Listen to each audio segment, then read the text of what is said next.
All right. It's been 2 weeks since our last Wednesday night Bible study. We are in Ecclesiastes chapter 7. Last thing we talked about 2 weeks ago was verses 17 and 18. Primarily verse 16, 17, and 18. The discussion of do not be overly righteous nor be overly wise. Why should you destroy yourself? Do not be overly wicked nor be foolish. Why should you die before your time?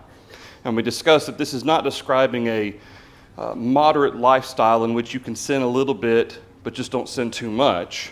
That's not at all what Solomon's describing. Instead, the one thing he doesn't modify with overly is being foolish.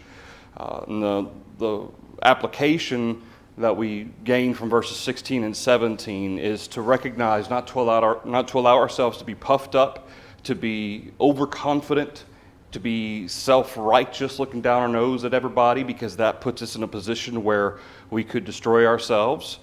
And to also make sure that when he says, do not be overly wicked nor be foolish, why should you die before your time?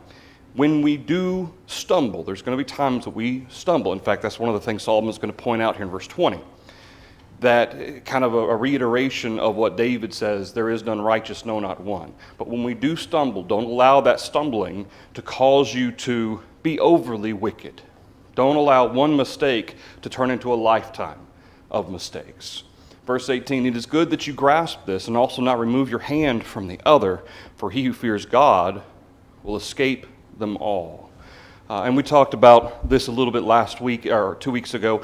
Verse 18, I still believe that what Solomon's enforcing is grasping both concepts of self-confidence, righteousness, the idea of being arrogant and conceited, thinking I'm better than everybody else, versus foolishness, falling into a wicked lifestyle because of one mistake, that if you grasp the dangers of both of these, then you will live circumspectly.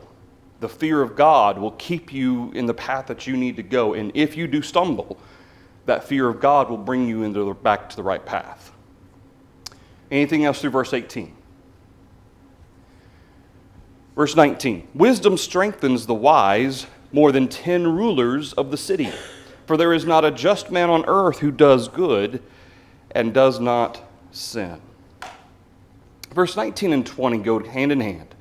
Granted, there are kind of two separate applications, I guess you could say, from this, both broad applications. But the way Solomon says this in verse 20, for there is not a just man, he's putting these two together in a relationship.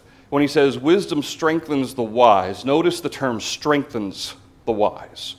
It gives them a foundation, it gives them support. More than 10 rulers of the city. The idea of rulers, even one ruler in a city who has authority, who has the ability to command his armies. Solomon says, suppose you had 10 rulers in a city and all of their armies and all of their protection that might come with that. One wise man, or the idea of wisdom strengthening the wise, is stronger than any physical comfort you may receive from people in authority. This isn't a kind of a knock on people in authority. It's actually the exaltation of the concept of wisdom and those who are wise.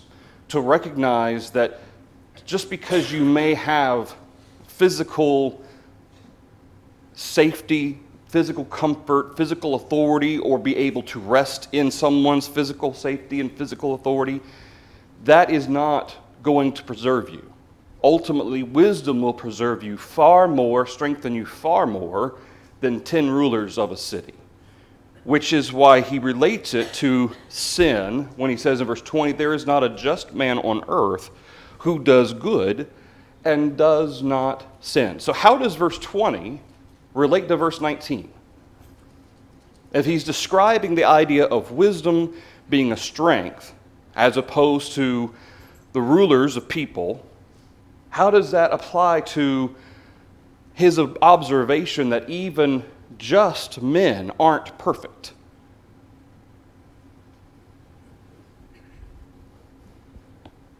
How do the two go hand in hand?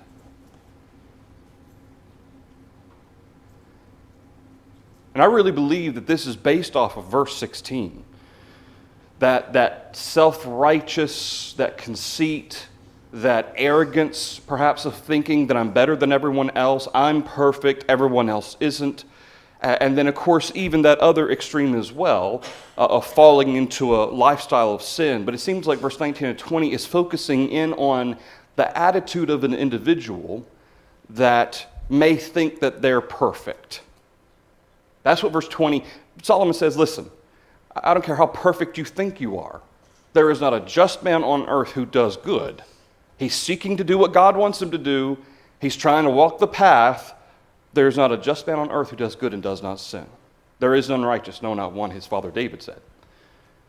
So then what does that have to do with wisdom? Being able to understand and acknowledge when you've done something wrong and you do know what it takes to get back in the right paths. There you go. There you go. Wisdom helps us to realize, okay, first of all, I am capable of making mistakes. I am fallible. But then wisdom also informs us, it educates us when we do stumble, that we recognize that we've done something wrong, that we take responsibility for it, that we accept it, we repent of it, and then seek to do better. Okay, that's what wisdom does. In fact, one of the reasons, I know we've prayed it before as a congregation, I hope we pray it as individuals, that we will recognize when we sin. Because there are times just in the rush of the day, sometimes we may do something wrong and it may not even register in our minds. May not even realize we've done something that was sinful. But that's dangerous. That is a dangerous situation to be in where you're not so aware of yourself. This is why Paul tells the Ephesians to walk circumspectly, redeeming the time.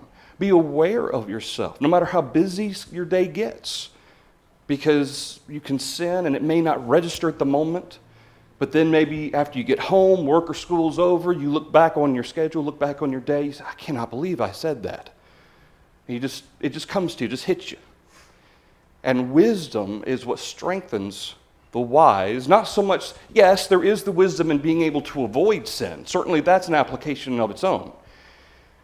But more to the context of verse 20, wisdom helps us to realize we are fallible. We're not perfect.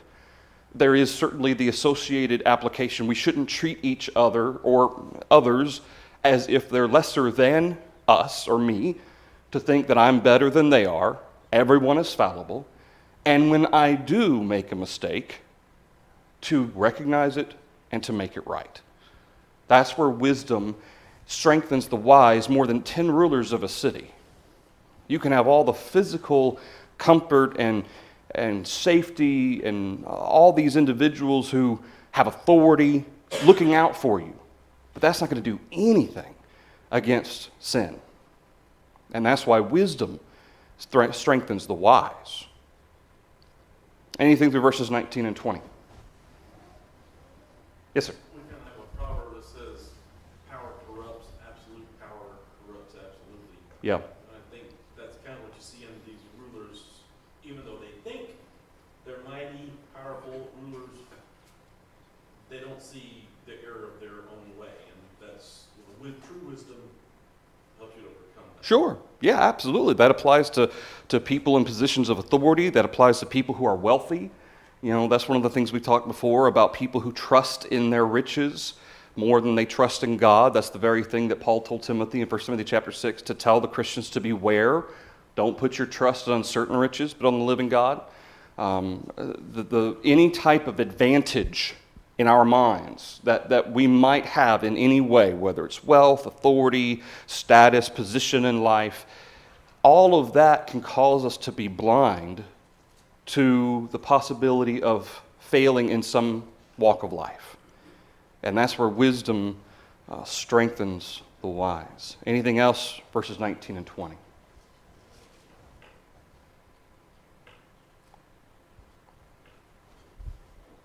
All right. So after dealing with this, verse 15, the recognition, there's a just man who perishes in his righteousness. There's a wicked man who prolongs life in his wickedness. Again, that happens. That happens sometimes. And sometimes it's the other way around. So when he describes the dangers And in a lot of ways, he's not just talking about people who try to walk the path. Yes, that's true of verse 15. But especially as he goes forward, this extreme over here of this arrogant conceit, thinking that you're perfect and that nothing can harm you because you're perfect, and that's not the case, versus this life of wickedness. Make sure that you have the fear of God in your mind, verse 18. Make sure you are pursuing wisdom. The fear of God is the beginning of... The fear of God is the beginning of wisdom.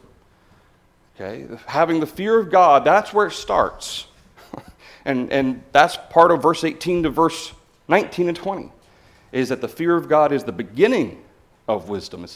And that fear of God then compels us, motivates us to learn more. And as we gain more knowledge, and as we are utilizing the fear of God in the application of that knowledge, we should become wiser. Nolan, I saw something. Just getting to 19 strikes me. Does wisdom do anything for the foolish person? Or kind of, you were just referencing that if one doesn't have a fear of God to want or accept wisdom, that's the one it helps. Right. And how often rulers of a city, of course, Solomon doesn't provide a God-fearing rulers of the city versus not God-fearing rulers of the city, but suppose he's suggesting here people who are placing their own faith in themselves, like Joe alluded to, that idea carries right on through to that. The idea that people who are foolish, people who put trust in something other than God, who don't fear God, that's the very opposite of wisdom. You can't even start to become wise until you accept the fear of God. Anything else through verse 20? All right. Verse 21. So here in this latter half of chapter 7, up until the start, as we start getting towards the end, verse 24 and following, all of this deals with the recognition of fallibility, that man is, even the most righteous of us, are not perfect. The wisdom of acknowledging that, and then the applications associated with it. For instance, in verse 21, also do not take to heart everything people say, lest you hear your servant cursing you. This has its own application. It stands on its own, but then notice how it's associated with verse 22. For many times also your own heart has known that even you have cursed others. There is a sense of, there's kind of a background where we can kind of see a little glimmer of what is known in our society as the golden rule. Treat others as you would have them treat you, or do unto others as you would have them do unto you. Okay, that comes straight, that's an application straight out of something Jesus says. This idea in verse 21, do not take to heart everything people say. So let's just take verse 21 by itself. Sometimes, depending on how something is said, it may not be indicative at all of a person's right intent, but the words they say may simply just come out wrong. Or maybe our state of mind, our attitude that day. We had a long, hard day, our boss was on our backs the whole time, and then somebody says at home, maybe we just take it the wrong way, that it's not intended, and it upsets us. It hurts our feelings. That happens in life. We all know that. Now, notice when he says, do not take to heart everything people say, lest you hear your servant cursing you. It's not to say don't keep your ears open. That's not what he's saying. What he's saying is don't take it to heart. Because sometimes people say things either in a fit of emotion, or you interpret things in a mental state of emotion that isn't really meant. Then in verse 22, you know, if you think back, that there have been times where you've done the same thing. Maybe you've said something that you didn't really mean. You said something that hurt somebody's feelings, and maybe you didn't even know about it for a while after that. It came out later. Oh, I'm so sorry. I didn't mean that. I didn't mean it that way. But misunderstandings happen a lot. And that's an application from this. But I want you to note specifically how that Solomon uses the term cursing. Okay, this goes beyond even misinterpretation of something somebody says. Verse 21, what if the servant Or what if the servant really is talking bad about you? Okay? What do you do then? What do you do when somebody really doesn't like you and they talk bad about you? And you either overhear it or hear it from somebody else that they're saying something like that. Do you have it out for them? Do you try to get them fired? Do you try to punish them in some way because they don't like you? Sometimes as human beings, do we have personalities that just are like oil and water, they just don't mix? Do we have that sometimes? Even sometimes in the church. There have been occasions that I've known where personalities, it's not that they were sinners, they just clashed. Their personalities, the way they thought, just didn't mesh well. That happens sometimes. But notice what he says in verse 21, do not take to heart everything people say. Just because you hear one person who doesn't like you, who doesn't like how you handle things or what you say about things, don't let that cause you to change the way you live. And especially don't let that cause you to overreact and react poorly or cause you to sin in response. Verse 22, many times your own heart has known, even you have cursed others. Perhaps there have been times where you've done the very same thing that person has done. You've walked before in those shoes, perhaps. And again, whether it's the mentality, the attitude, somebody's having a hard day, no matter how that is applied, the recognition is to be objective in your judgment and to recognize that when somebody sins against you, be aware there have been times you've sinned against someone else too. So be careful how you react. In the parable of the master and the servant who owed, I think it was like 100 denarii or whatever it was, and the servant asked forgiveness from the master, and the master said, okay, you've requested me to forgive you, I forgive you. So then that servant went to another servant who owed him like 10 denarii, or maybe it was 1,000 and then 100. It was less than that servant owed the master. And that servant couldn't pay, so he threw him into prison. Then the master calls the servant to account. Where's the mercy? I showed you mercy, and you owed me far more than this servant owes you. And so that servant was cast where there is weeping and gnashing of teeth.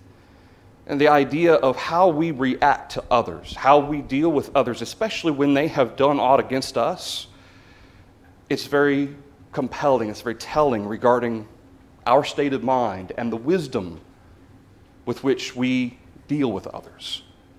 Thoughts or comments through verses 21 and 22?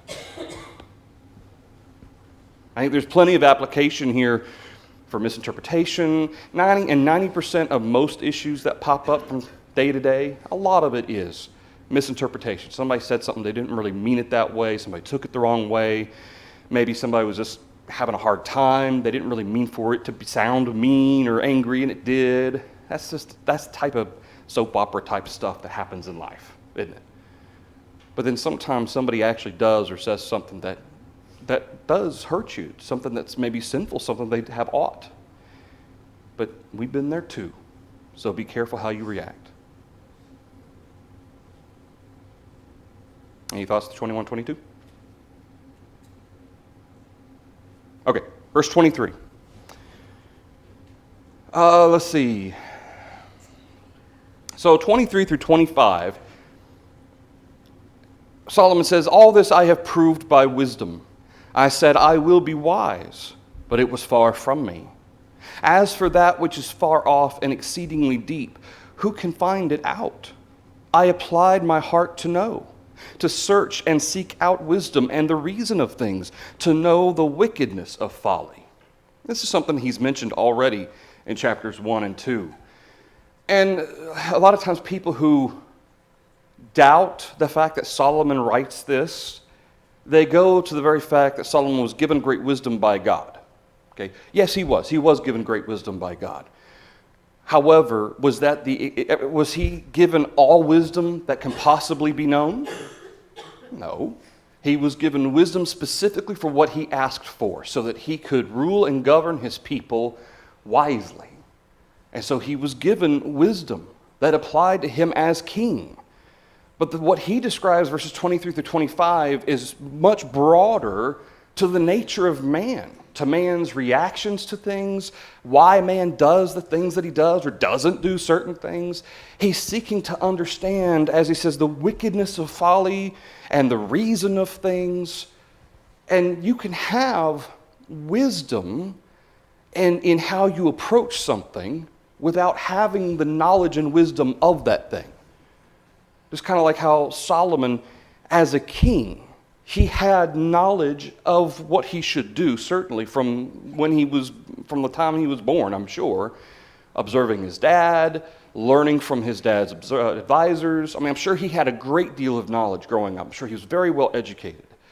And then that wisdom, coupled with the wisdom that God gave him, he understood how to approach situations and certain things. But when it came to life outside of being a king, outside of that throne room, so to speak, a lot of what Solomon deals with, both in Proverbs and Ecclesiastes, has nothing to do with him in this kind of cloud type of situation where he's detached from the common man. Well, where did he get all this? Certainly God's gift of wisdom was a part of that. But he said he took that to seek out the reason why man does what he does. And to do that, verse 23, all this I have proved by wisdom. I've tested it. I've sought to understand these things. Sought to try to figure out why this is. And of course, what he ultimately comes up with is that everything under the sun is vanity. That's what his ultimate conclusion is that it's all vanity. If it has nothing to do with God or the fear of God, it's pointless. He said, I will be wise. I want to know everything there is to know about everything. But it was far from me. As for that which is far off and exceedingly deep, who can find it out? I don't think he's just talking about like the oceans. I think he's talking about the depth of the nature of man. In the end, who's the only one who really truly understands the nature of man? The one who created him. Okay, God. But here's what Solomon says, I've just scratched the surface. Okay, I've sought to understand things, and I can only scratch the surface. Because many of the deeper aspects and concepts of the nature of man, who can find it out? Verse 25, I applied my heart to know, to search and seek out wisdom and the reason of things, to know the wickedness of folly. Again, I don't think Solomon intended to be caught in a life of wickedness. I don't think that was his intention. But as we talked about from chapter 1 and chapter 2 and even into chapter 3, when he described how that he held nothing back from, no pleasure did he hold back from himself, that even up to and beyond what God authorized and allowed of him, allowed of the people of faith, Solomon pursued. And again, whether his foreign wives caused that spiral into the life that we saw him live after Proverbs, or if his searching out wickedness and the folly of wickedness, if that led him to the worship of these false gods. Whichever way it worked, the two go hand in hand. But Solomon was able to pull himself out.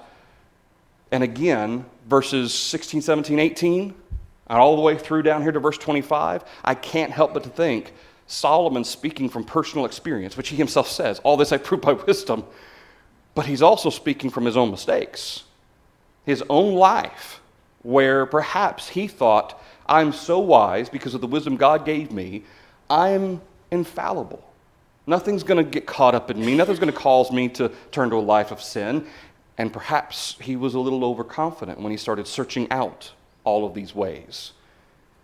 And so when he says what he says, it makes a lot of sense that it's coming from a place of experience. And that's wisdom in many ways. The definition of wisdom, it's not just knowledge. It's knowing how that knowledge applies in our life. Being able to apply it, and not even knowing how to apply it, but actually using the strength of will to apply it. Okay, that's part of wisdom also. Because somebody can know the truth, somebody can understand how that truth should work in my life, But then if I don't actually live it out in my life, am I wise? No. In many ways, Solomon uses the idea of wisdom and being wise as an actionable term. This is something that you act upon. So the way Solomon defines wisdom, it's not just knowledge. It's not just how that knowledge is applied. It's actually utilizing it in life. And certainly experience is a great teacher. It can be a humbling teacher, but it is a great teacher. There are some things that can be taught, but then there are some things that you can only learn by experience. And Solomon certainly has had his share of both. Thoughts through verse 25.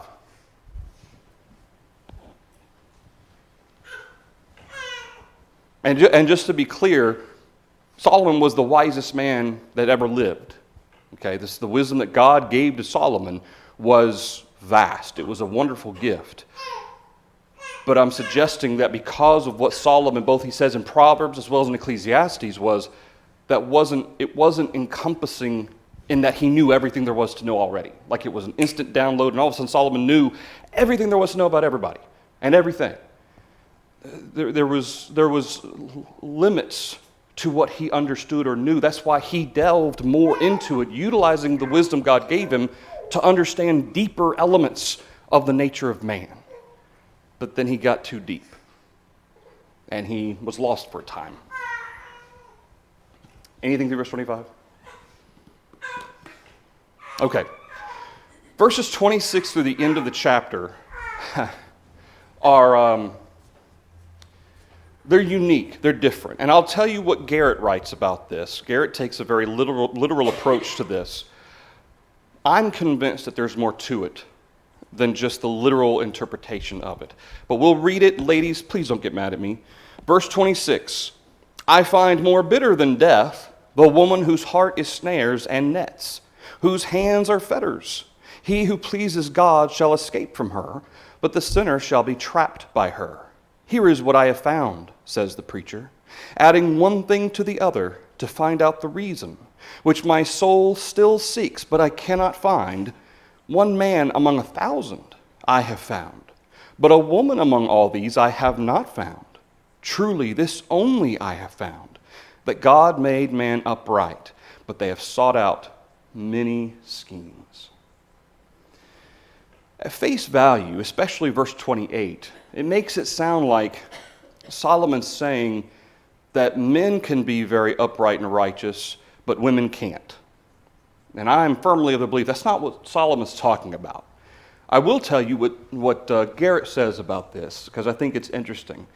He says, the portrait of a woman as a snare and a trap does not refer to the prostitute or to the woman of folly of Proverbs chapter 9. Instead, it refers to domestic conflict between husband and wife as given from a man's perspective and based upon Genesis chapter 3, verse 16. You will try to trap your husband, but he will dominate you. In other words, because of sin, married life can be a war instead of a joy. Women can try to ensnare and control men, but most men, often through sheer brutality, will dominate their wives. Yet it will be miserable for all. The teacher, a man writing for men, looks at it from the masculine perspective. Many men are made wretched by their wives. The man who is righteous before God, however, escapes this fate.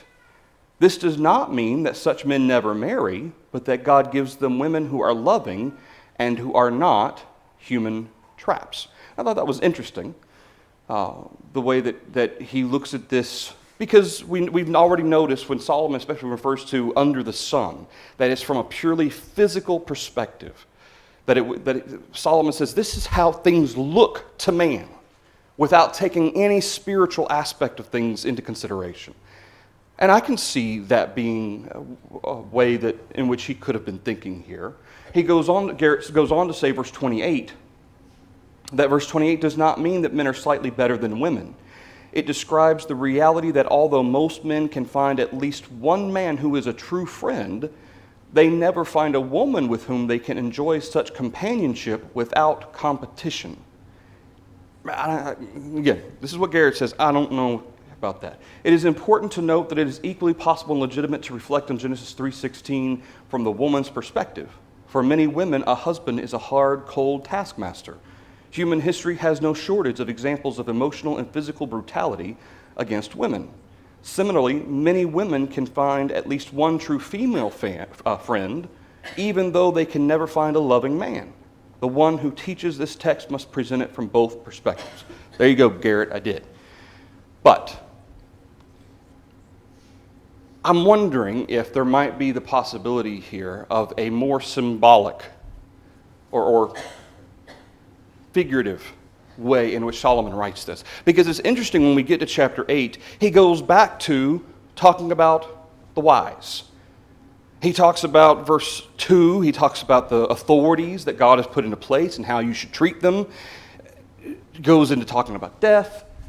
So when he describes all of this in chapter 7, it almost seems out of place just for him to talk about men and women. And so I tend to think that while what Garrett says, certainly there's some sense there, after all of this that he's described, especially given the context so far of chapter 7, everyone dies, the living take it to heart. It reminds us that we should not think of ourselves as perfect. All sin falls short of the glory of God, Romans 3:23. But then when he gets to this part, I find more bitter than death the woman whose heart is snares and nets, whose hands are... Think about what he says here. I find more bitter than death.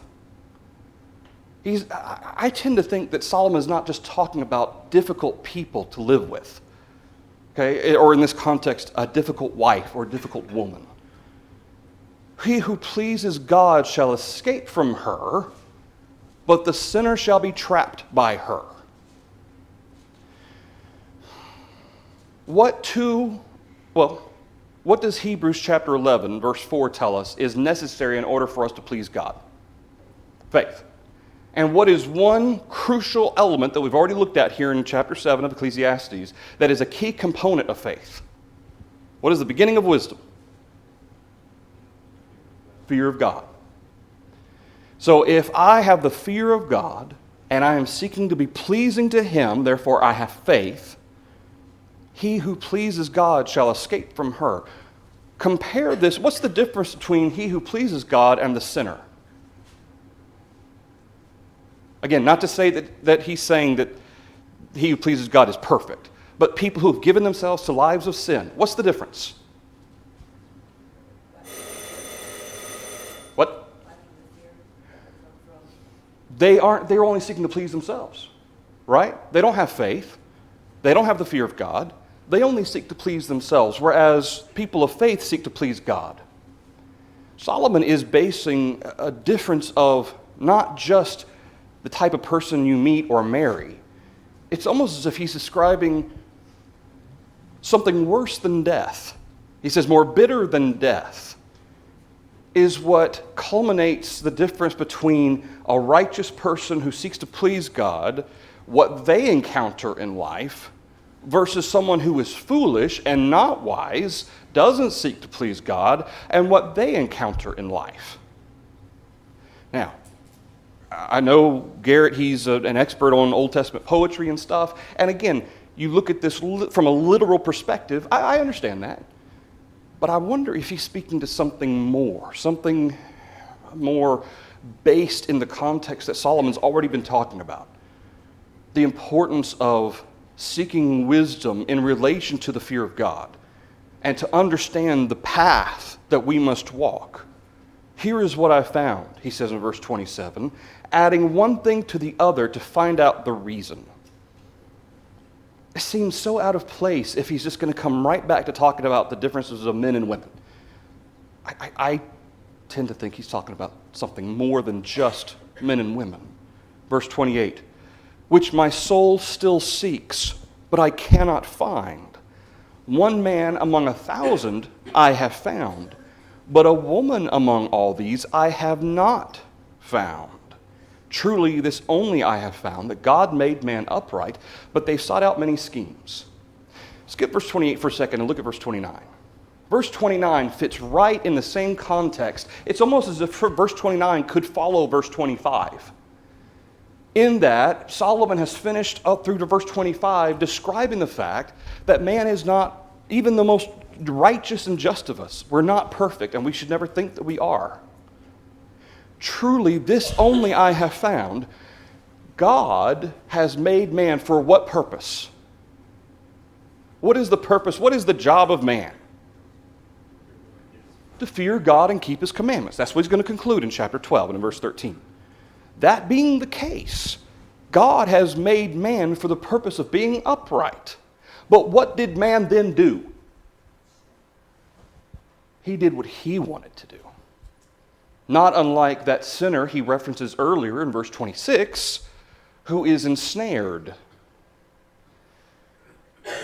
I'm not necessarily saying that this is a direct parallel to Proverbs, the very thing that Garrett here says it's not associated with Proverbs chapter 9, verses 13 through 18.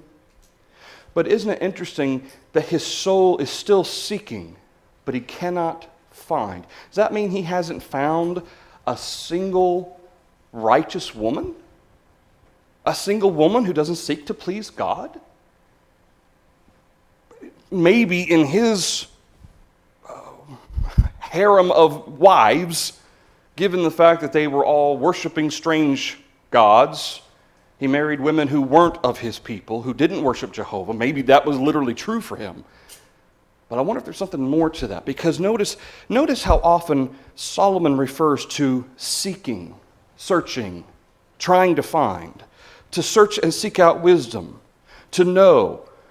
Then he says in verse 7, here's what I have found, to find out the reason. Verse 28, my soul still seeks but cannot find. Verse 29, only this I have found. Verse 28 is the only verse that really does support, looking at it literally, what Garrett's trying to say, or just what he's describing. That Solomon's really talking about men and women. That this is about a companionship thing, some kind of a kindred spirit type of thing. I don't agree with that. I mean, I get it. Without the idea, what he says here, without competition, most men can find at least one man who is a true friend. They can never find a woman with whom they can enjoy such companionship without competition. I assume he means like jealousy of fighting. These different women are jealous of each other. I think there's more to it than that. So let's talk about that. Think about this from now until next Wednesday, and we'll talk more about verse 28 and what it could possibly be if it's not being literal. That Solomon had never encountered a righteous woman. If that's not what he's saying, then what else could he be saying that might make more sense in the context? All right, we'll talk more about that next week. Thank everybody for the thoughts and comments.